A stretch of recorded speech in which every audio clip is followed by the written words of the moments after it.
initially started out as a TSO tribute. This was a side gig for me. I was in another metal band and had gone to Europe a couple of times, and I saw an ad and I said, you know what, this would be something really cool, because I love Trans-Siberian Orchestra, and they were doing that, and it was kind of like benefit for the local food pantry and trying to help people out. Gigs kind of get thin around November and December anyway. So it started off, we were doing churches and schools, and then people started asking, you know, where can we get your record? Where can we get your record? And there wasn't a record for them to get. So we said, well, we better come up with something. And now it's grown. So now we have a couple of the original vocalists from Trans-Siberian with us. So as an homage to them, and plus because we love Trans-Siberian's music, we do 4 of their songs now. It's gone from playing all TSO stuff to now we do 4 and the other 20 songs. The live experience, it's kind of somewhere between a rock concert and a Broadway show. It's, you know, we've got some heavy music, we've got some ballads, some pop stuff. We kind of run the gamut. You know, it's we try and put on more of a show, tell a story a little bit. It's Christmas, so you can get away with a lot of things that maybe you couldn't at a regular metal show. So it's a lot of fun, and it's an experience, that's for sure. Christmas spirit everywhere. Let the spirit work its magic.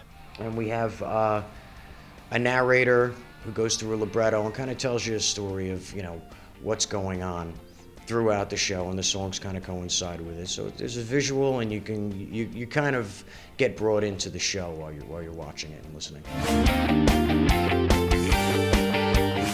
When we first started writing it, I liked the songs that we had, and I said, I wonder if we're going to be able to write anything as good, because we put out a record last year, and it was I enjoy it.